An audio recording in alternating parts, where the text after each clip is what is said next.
This is the After Party, live with Kim McAllister. Pick a couch, grab a drink, and settle into the conversation.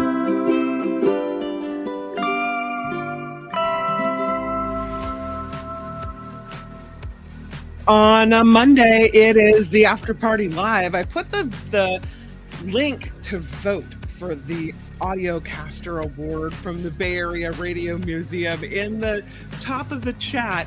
And they do not have a limit on how many times you can vote per day. The voting is open through July. So if you think about it, please vote every day, maybe sometimes more than that. I think, and I was looking at it earlier, I think that we are, because I think it's an award for all of us, really, because we all make this show work together, that we have overtaken the golf fellow. Here it is. So we're at 667 votes.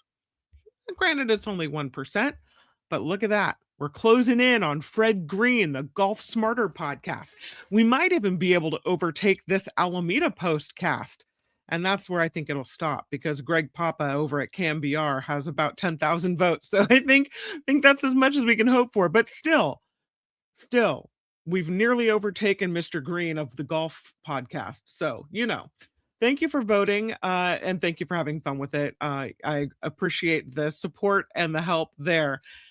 There are so many stories to talk about today, and I can see that you guys are already talking about where you'll be when you're 98, if you'll be at all. Most of us won't even make it here. I'm thinking at the age of 98 that first of all, the chances of me getting to 98 are not good. But if a miracle should happen and I find myself pushing 100, the one place I know that I won't be is on top of an airplane 1,000 feet in the sky doing a wing walk. That's what this guy did. He's a World War II vet from the UK.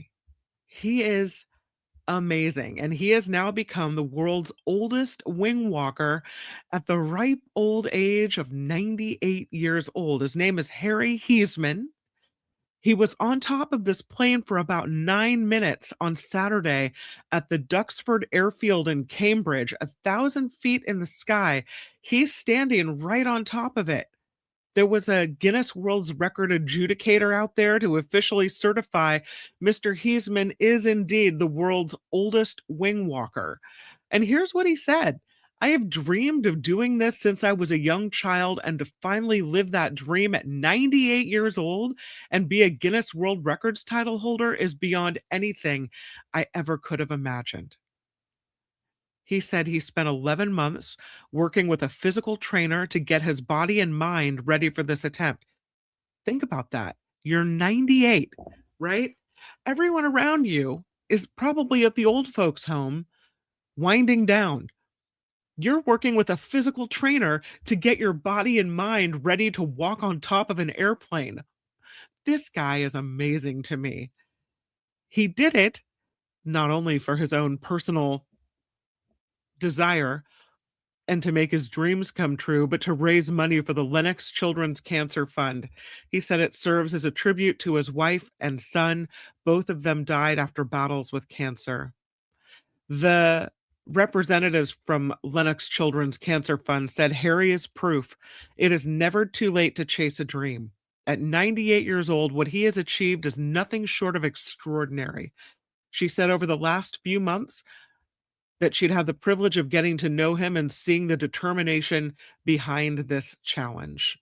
To do this whilst raising money to help children with cancer makes it even more special. She said Harry's truly a national treasure, and the team and the families he's raising money for will be forever grateful. They don't indicate exactly how much he raised for them, but just wow. He is incredible. There's a video kind of documenting his story that I'd love to show you, and I'll do that right now.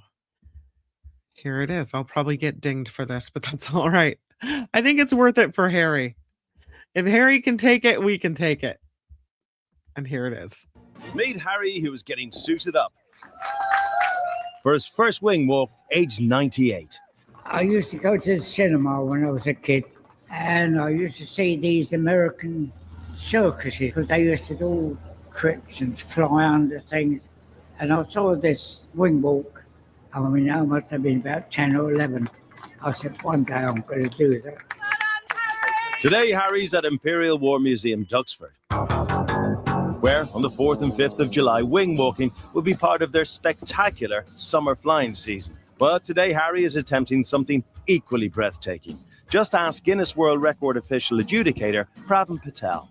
If Harry completes the wing walk, Harry will be unique because he will be the Guinness World Records title holder for the oldest wing walker. As Harry meets his pilot Martin, I'm your best friend for the next 25 minutes, for sure. What makes his wing walk even more remarkable is he's raising money for the Lennox Children Cancer Fund, who helped 15-year-old Sophia. He's helping raise money for children like me who've been through cancer or who are going through treatment right now. What do you want to do? I want to go into veterinary nursing. On behalf of the children and myself that Harry's supporting, I would like to say a big thank you.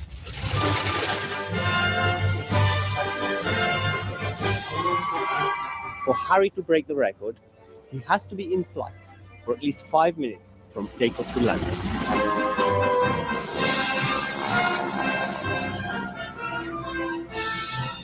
As Harry soars to 1,000 feet above the ground, It was amazing. Very proud of him. he's clearly on top of the world.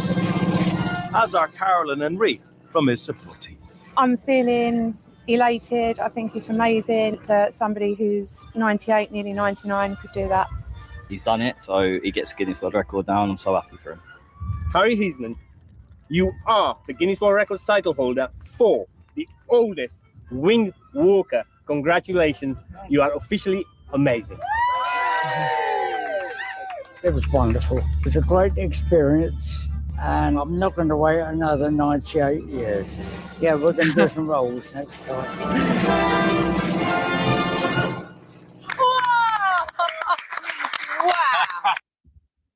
So that's pretty cool. Those stories just make you feel good. I don't know. There's something about it. It makes me feel good as well that Waymo has now put the pressed pause on rides around the freeway. They're worried about safety. They're now working to upgrade software to improve their performance around specifically construction zones and flooded roads. And we saw recently Waymo's wading into flooded water. They're not supposed to do that. Their sensors are supposed to keep them from doing that, and they didn't.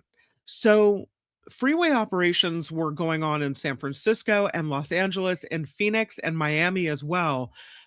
They're going to keep doing what they do on city streets, but they're going to put the hold on freeways for now. They say they're working to integrate their recent technical learnings into their software, and they are going to probably resume freeway rides soon. But right now, I love this. This is, we're worried about safety. This is their quote.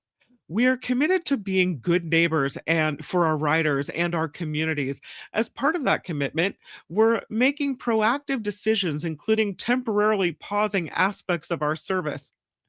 We're committed to being good neighbors means we don't want you to sue us for killing you. We know riders count on us to get around, and we appreciate their patience as we work to get them where they're going safely and reliably. So last month, there was a Waymo that stopped in floodwater in Atlanta. They had to recall more than almost 4,000 Waymos after a software defect caused some vehicles to drive into the flooded roadways. So that's one of the reasons they're doing this. And hopefully they'll get it together. Because, the last thing you want to be in is a vehicle with no driver headed into a flooded zone and a locked door. No thanks. Speaking of vehicles, this involved a vehicle. This is the gas station where a dog accidentally touched off a shotgun blast, which hit a woman that was several yards away. It was all by accident, of course. This happened at a Nebraska gas station on Saturday. The dog reportedly triggering a shotgun inside of a truck after its owner stopped at this Nebraska gas station, injuring a woman in another vehicle several yards away. The vehicle pulled into the short stop gas station and convenience store. The owner gets out, goes into the shop. Another passenger riding along also stepped outside, but stayed near the front passenger side door. And the police say it was during that time when the dog is alone in the car that it moved around to the rear seat area and came into contact with a shotgun stored in the vehicle, which appeared to have a live round in the chamber, and it was discharged after being triggered. So, whether the dog stepped on the gun, rubbed against it, somehow this gun goes off. The blast then passes through the vehicle's front passenger side door, travels out of the parking lot, and hits this lady who was stopped at a nearby traffic light several yards away. The shotgun pellet hit her in the upper portion of her right arm, which happened to be resting out the window at the time. The injuries not considered to be life-threatening. Family member took her to the hospital. She's going to be okay.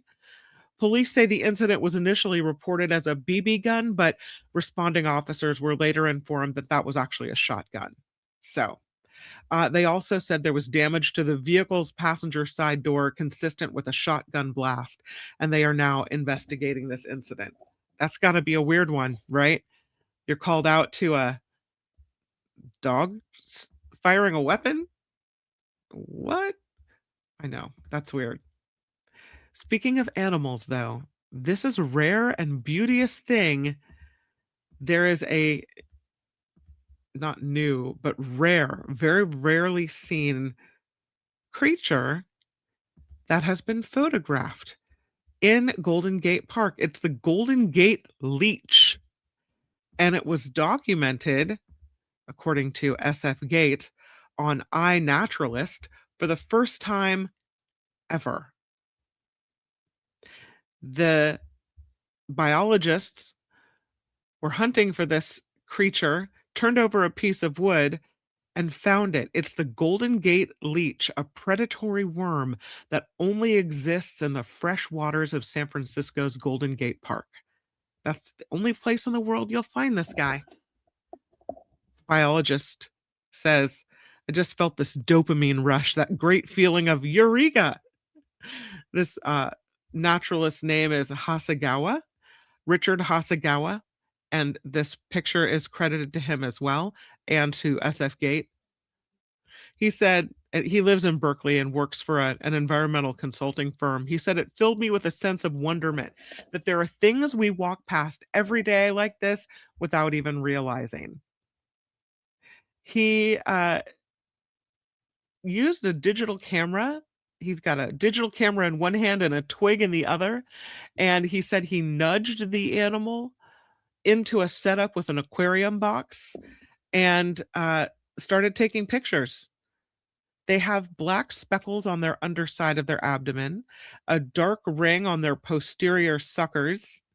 The miniature disc at the tail end of their bodies allows them to crawl, advance on their prey, and engulf it whole, he said. He didn't get to witness that, but he said it is incredible to see.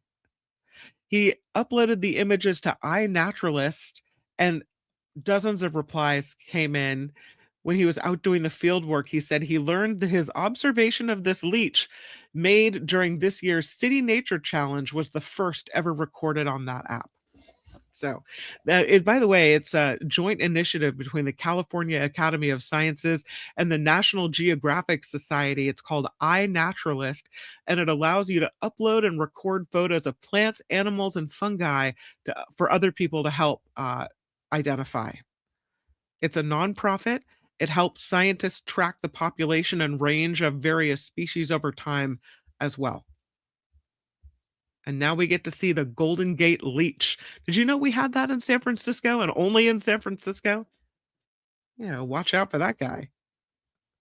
Speaking of things to watch out for, although I think it looks to me like they did this on purpose.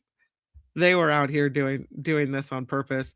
This great white shark was filmed biting a camera. And the pictures are fascinating. Okay, here's the story. This great white shark, you can see it trailing kind of behind there under the water. There was a filmmaker named Carlos Gauna who was on an excursion to capture footage of sharks off Southern California. And he did not expect one to bite his camera. He said, "I've been around sharks a lot. They don't normally come at you like that." Well, when you're close to shore and they're juvenile great whites and they're feeding and they're hungry, that camera's looking pretty tasty. So Guana frequently films great whites from a kayak using multiple cameras and a drone as well. That is why he was able to get so many pictures of this encounter with this great white. He says it depends on the day, but I typically like to have 3 cameras going, an aerial drone, a couple cameras on the kayak, maybe even one on my person to catch every single angle. This video from this incident, I have stills, shows the shark moving fast toward the camera before clamping down on it. Right before this happened, Guana said he temporarily lost communication with a friend operating the overhead drone, and that left him unaware exactly of where the shark was in the water. He said, "Not knowing where the shark is, and I look back and the shadow of the shark is right there. And by the time I got the communication with the friend, all I can hear is my buddy yelling, 'He got the camera! He got the camera!'" They said despite the shark being just a few feet away, communications made it difficult to see this underwater. He said, "I did feel the tug, and then I saw the splash afterward. It bit down on it, and it cracked." Now, here's the good part. The shark did not swim away with the camera. Here's some other photos of this. Oopsies. There it is. Oops. Okay, so that's the first picture. You can see the shark's underwater there. And there he is. There, he's biting down on the camera. And now we get to see it from the camera footage. Oh, he really is thrashing it around. And here's what it looks like inside. What? That's the inside of the shark's mouth as it bit down on the camera. And you can see the shark's teeth lining the outer edge there. And the soft, pink, fleshy material of the inside of that shark's mouth. Oh, man. Guana said despite his years of professionally documenting sharks off the California coast, he's never seen anything like this.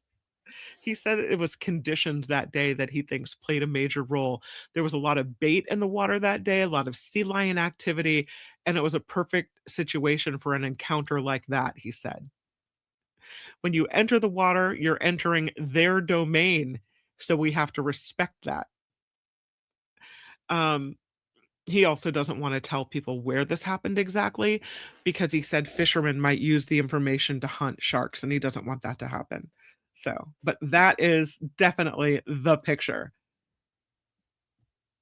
Yeah, that shark went to town on the camera. Here again is the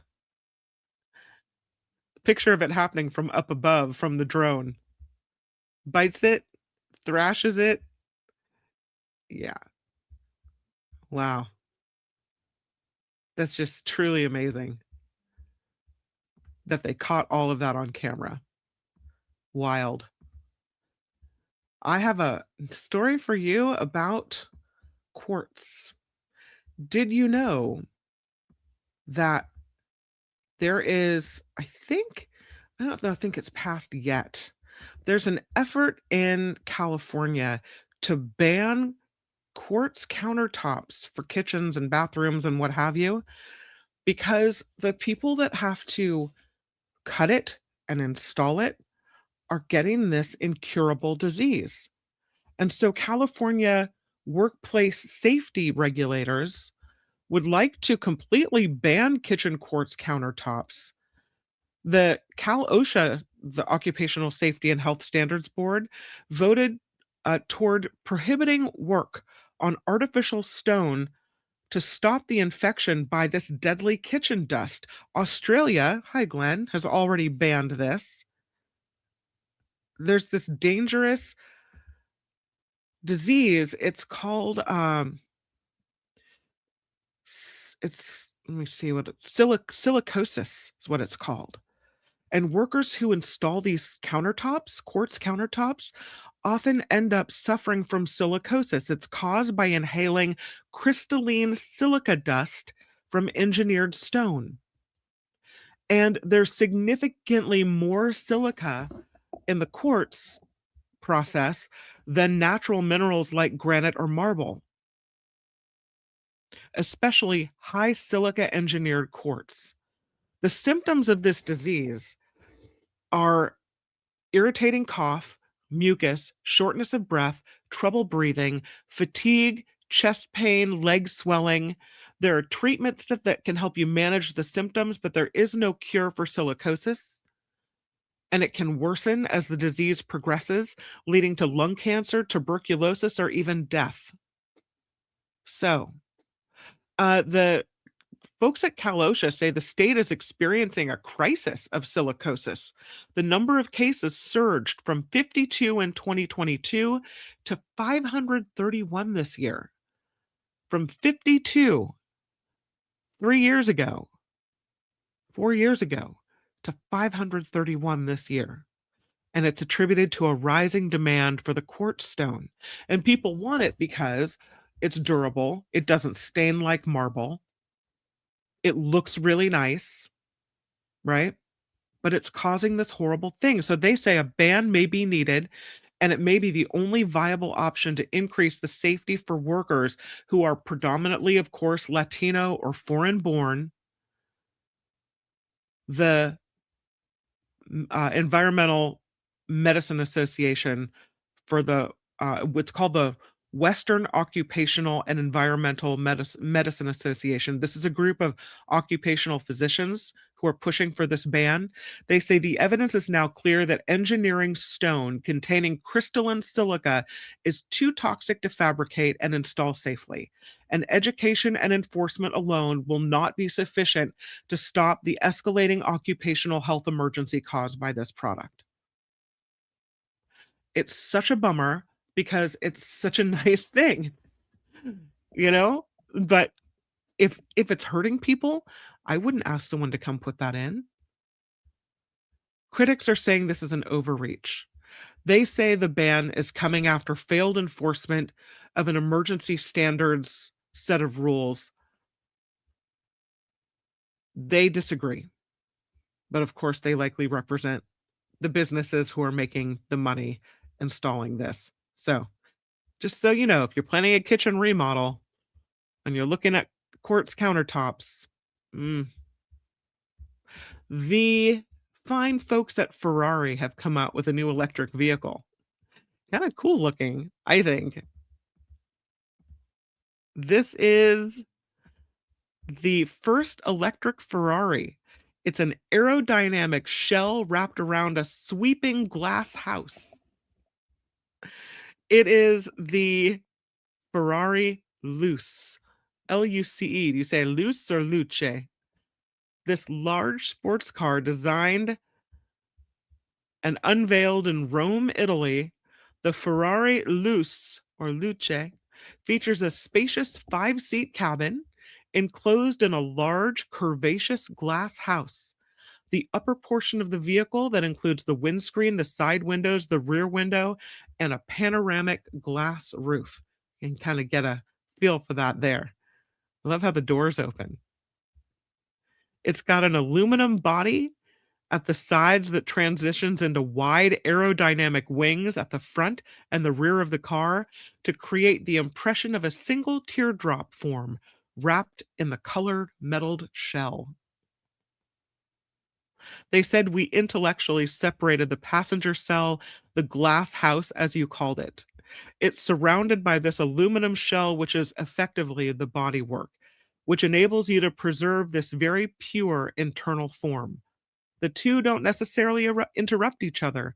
They coexist one around the other. They were trying to maximize the range from this car's 122 kilowatt hour, 800 volt battery. So at the front of the car, the glass house extends below the belt line, with the windscreen transitioning into a glossy black aluminum panel that, with no combustion engine in the way, slopes down steeply to form a wedge-like nose. Picture of that. There's the wedge-like nose. Yeah, the glass does come down pretty far. Instead of a traditional hood or bonnet, a large aerodynamic wing housing the car's daytime running lights raises the height of the front of the car to create a more traditional silhouette, while efficiently directing airflow up and over the smooth convex body of the glass house to a smaller wing at the rear.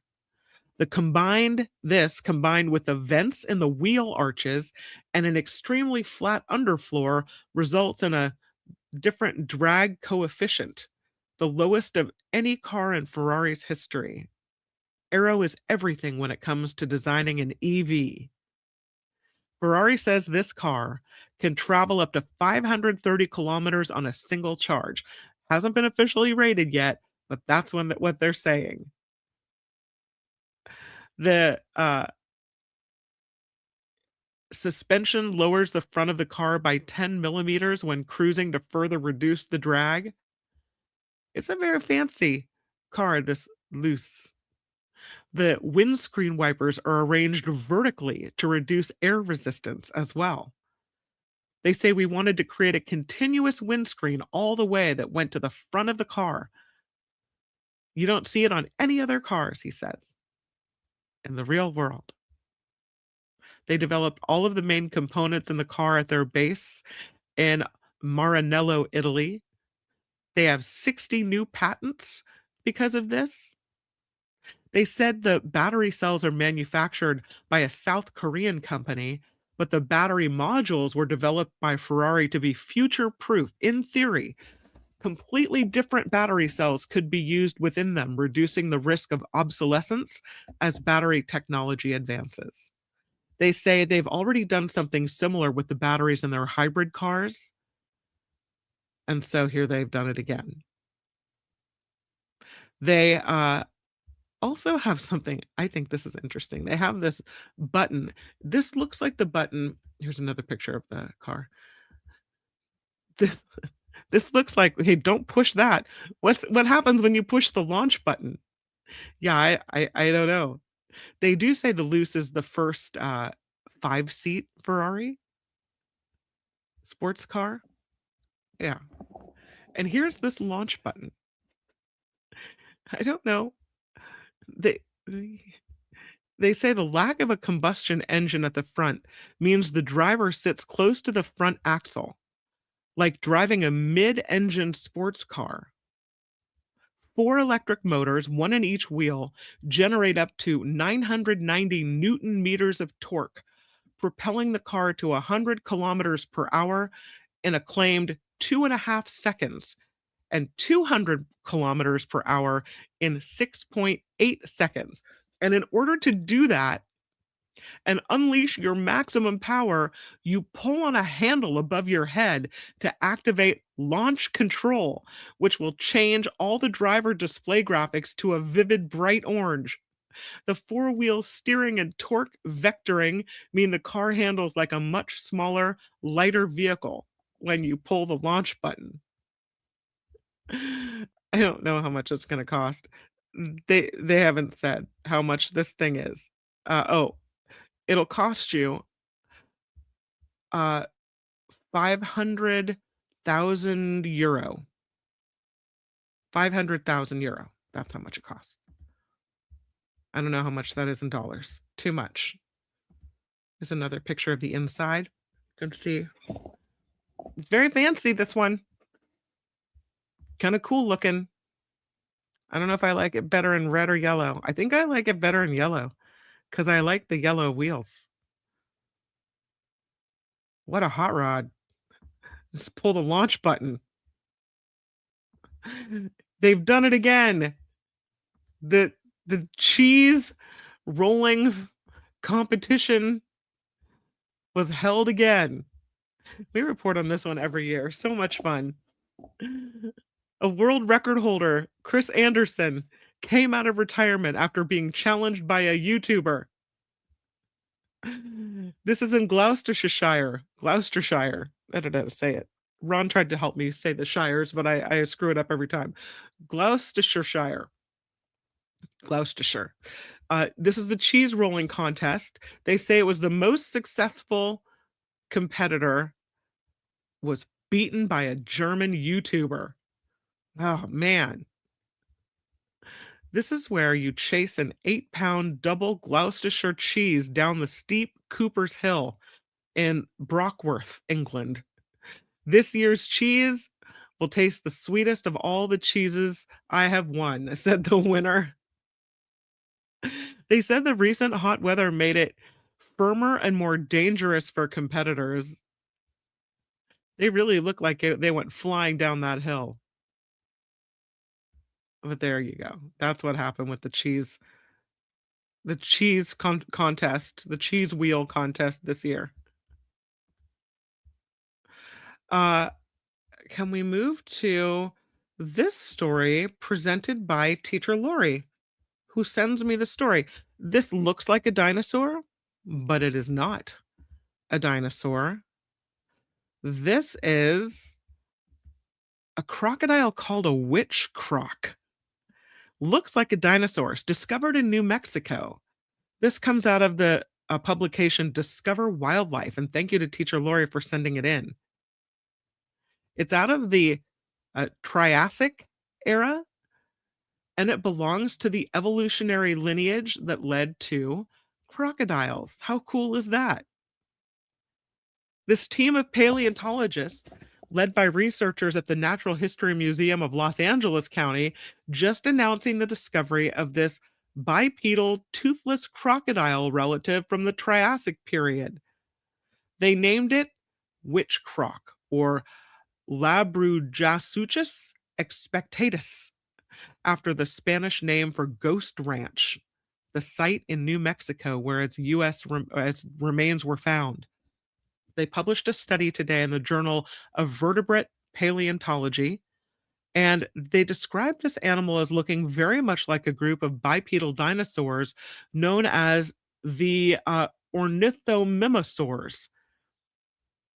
They walked on two legs, they possessed a toothless beak, and even though it looks like later dinosaurs, it belongs to the branch of archosaurs that led to crocodiles. They were quadrupedal animals with jaws full of teeth. They couldn't look any more different than their long-lost distant relative. Oh, they're describing crocodiles there. Yeah. So very cool.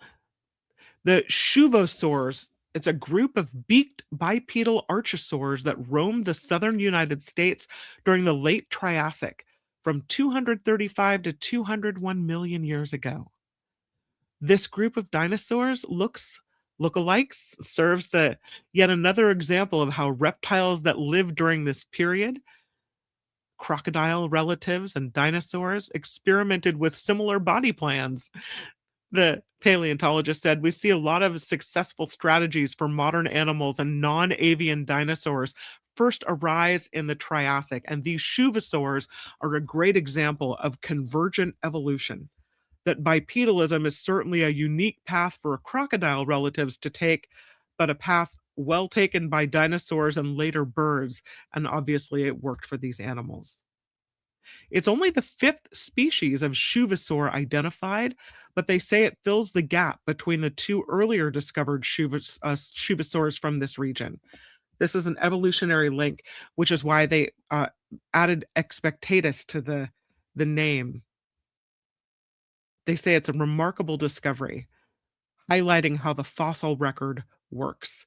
Finding one Shuvosaur from earlier in the Triassic and one from later meant paleontologists knew there were probably more from the in-between era waiting to be discovered and described, and here they have found it, and it is. Now we know. I have a lot of the day, and then we'll head to Michigan for our little little trip. This is our lotto of the day. This Ohio man has a lucky streak. He keeps winning and winning and winning, collecting prizes of $500, $10,000, $50,000. He's from Pinkerington, Ohio, tells officials that his winning streak started with a $50,000 Pick 5 prize in November of 2025.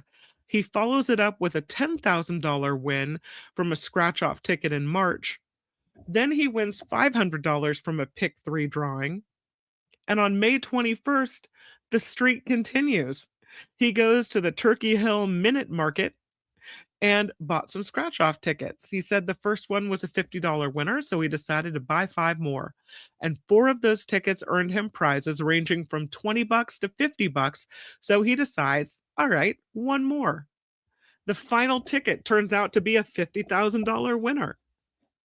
He left the store employees a tip.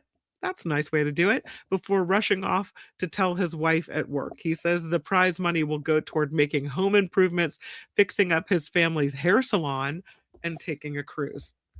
I'm telling you, some people have all the luck. That's just crazy. All right. I have a Travel Tuesday to get to, so here it is. And off we go to Michigan. These are the 10 best things to do when you are in Traverse City, Michigan. I have one to add. So I'm going to add my own number 1 to this list, because the thing that made me look up Traverse City is not actually on the list.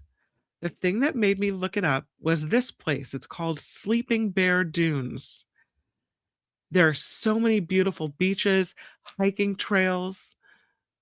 The dunes are steep. One of the things to do is to run the dunes or walk the dunes. Just looks like the most beautiful place, Sleeping Bear Dunes near Traverse City, Michigan. But the first thing on the official list from Trip Savvy is to stuff yourself with cherries. They're all over the local menus. They're in salads, cocktails, ice cream, sauces, desserts. The annual Blessing of the Blossoms kicks off each growing season in May, and it culminates into a week-long National Cherry Festival in July. 500,000 people head to Traverse City for it. You can savor jams, cherry salsa, cherry soda, cherry candy, and other fruit-based products all year long. They have a gourmet gift store called Cherry Republic. It's in 3 different locations in Michigan. And they say you have to go to Grand Traverse Pie Company for a slice of cherry pie. That's number 1 on the Trip Savvy list of the things to do in Traverse City, Michigan. And number 2 on the list is to get your feet wet. The beautiful beaches and coastlines here. And I think I have it. Here's a picture of one of the rockier areas of beach, but it's still very beautiful. 19 miles long, Old Mission Peninsula splits Grand Traverse into East Bay and West Bay. Both bays are perfect for sailing, fishing, surfing, scuba diving, snorkeling, and parasailing in water that is very clear. There are places at Clinch Park Beach to build sandcastles and splash around. You can take a kayak out for a paddle on the Boardman River. Old Mission Lighthouse is beautiful. Shows a lot of history, maritime history. Torch Lake is in this area. So many beautiful places to see right on the water. And then off we go to sip a little wine at a Michigan vineyard. I know we come from California, but we can still sip a little vino somewhere else. See what they have to offer. Might not be as good as we have in California, but that's all right. We can appreciate their efforts. The same fertile land that feeds their great cherry production, they say lends it to grape growing that results in a thriving wine industry. Michigan wineries bottle more than 2.7 million gallons of product each year. They have 2 of the 5 federally approved American viticultural areas here, the Leelanau Peninsula and the Old Mission Peninsula, that produce 55% of the wine grapes in the state of Michigan. So you can take guided wine tours, or you can just go hang out at the winery to sample the wine. And if wine isn't your jam, then how about taking a look at Mother Nature? I'm telling you, because some of these vistas are incredible. Look at the color of the water. So pretty. This is up north, and this is another shot of Sleeping Bear Dunes National Lakeshore. It's 25 miles west of Traverse City on the shores of Lake Michigan. Breathtaking views from overlooks. Tackle the Dune Climb Challenge. Check out the Sleeping Bear Heritage Trail, the Glen Haven Historic Village, the Port Oneida Rural Historic District. Sure is pretty. And again, if wine wasn't your thing, they say belly up to the bar, because there's a lot to taste when it comes to cocktails in Traverse City. The whiskey company makes its hometown proud with unique interpretations of cherries. They've got American cherry whiskey. They have their own gourmet line of cocktail cherries, bourbon, rye, gin. The owner of Traverse City Whiskey Company comes from a family of cherry farmers. And so they say that their old distilling patents inspired the current owner to launch their award-winning operation. You can order flights of cocktails at the Stillhouse Bar or stop by the production building for a behind-the-scenes tour. And they are building an experiential facility, including warehouse space, a visitor center, and on-site lodging even, to open next year. So that is the Traverse City Whiskey Company. All about cherries in Traverse City. Now we know, huh? The next thing you can do is go take a look at the food trucks they have in Traverse City. Apparently, this is quite the thing. Go take a look at all the different types of food they have there. There's a picture. It's called the Little Fleet. It's a stationary collection of about a half a dozen or so food trucks. They have indoor seating and outdoor seating here, full service bar, live music, and the vendors can vary on any given night. But they have street tacos and chicken sandwiches and sushi and frozen custard and curry and barbecue. And I'm guessing that they'll probably have something cherry related for you as well. This seems like something we could do at home, but head over to the movie theater. Why not? When in Traverse City, you go take a look at this State Theater and Bijou by the Bay. And apparently, Michael Moore is a Traverse City resident and was the driving force behind the renovation of this historic theater. They have art house movies, classic movie screenings. You can see a modern day blockbuster here. And Michael Moore also founded the Traverse City Film Festival every summer that attracts a lot of people as well. This is kind of creepy, but it's nice that they recycle the building this way. This is a place where you can have dinner and shop all in one location, but it's a former psychiatric asylum. It's called now the Village at Grand Traverse Commons.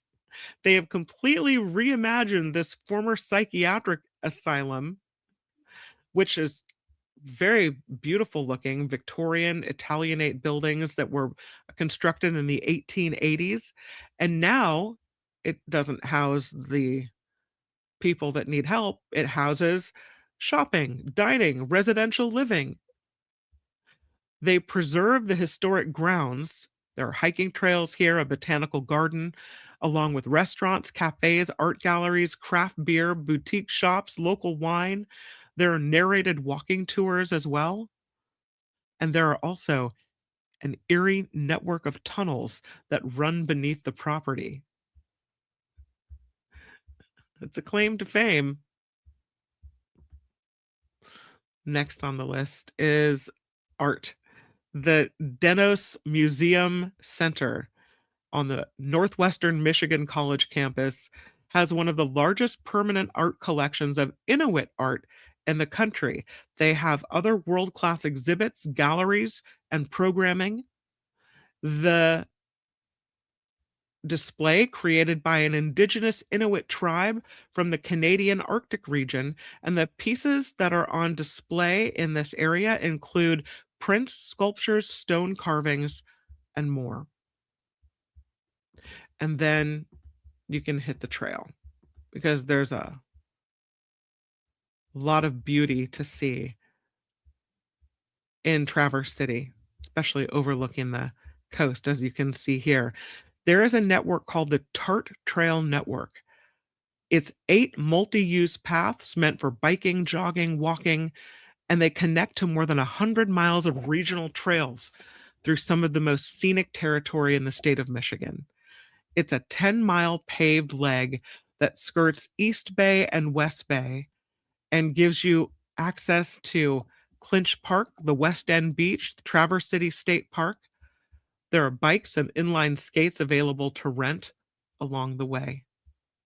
And there you have it, the 10 best things to do in Traverse City, Michigan. And it looks to be cherries featuring heavily on the list, along with the beautiful places to see. And that, my friends, is Travel Tuesday. Right on. Oh, you're talking about the shopping center that used to be a psychiatric hospital? Sounds like a perfect place for a horror movie, says Mama. Yeah. Michael Moore is a great spokesman for Michigan, says What the Sizzle.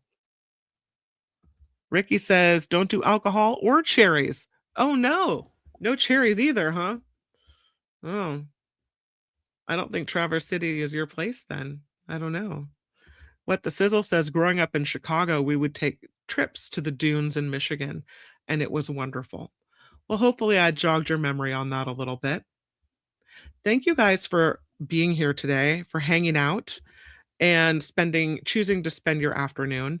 Thank you for voting. If you haven't already, please do. I put the link in the chat, and it's really easy to vote. I don't even think you have to put your email in. They don't make you sign up for anything. Just go to the website, vote, then click the page that says go back to the ballot, and then vote again. You can vote as many times as you want. Thank you to everyone who contributes to this show as well. That's Karen C., Suanne S., much appreciated, Nancy V., James S., thank you so much. You guys are awesome. And Glenn, I saw this coming in. A couple Australian dollars back from Harvey. Looking forward to Kim's fun show. Well, thank you for being here. And thank you for sending the message about coming in to do another Travel Tuesday. I look forward to that. So let me know when you're ready. Anybody, by the way, is able, if you have someplace you want to take us, some caves, some waterfalls, some travels, whatever it may be, send me a message. It is kim@theafterparty.live. kim@theafterparty.live. I'd love to have you on the show. You're always invited. All right. I hope you guys have a great rest of your Tuesday. Make it the very best that you can, and I'll meet you right back here on YouTube for Mark's show tomorrow. Bye, everybody. The After Party Live would like to thank the following contributors and viewers like you.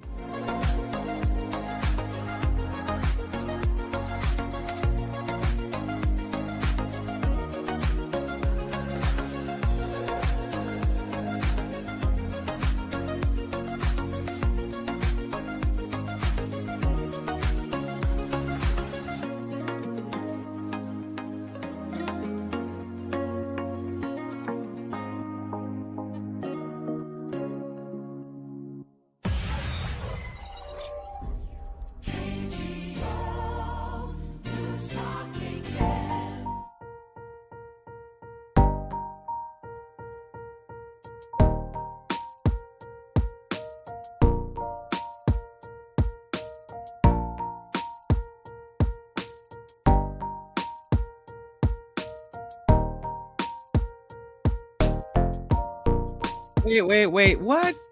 It's Vanessa's birthday? Vanessa, happy birthday. Stop the presses. Let's do a happy birthday song, so I'm gonna give you one. Happy birthday to you. Happy birthday to you. Happy birthday, happy birthday, happy birthday to you.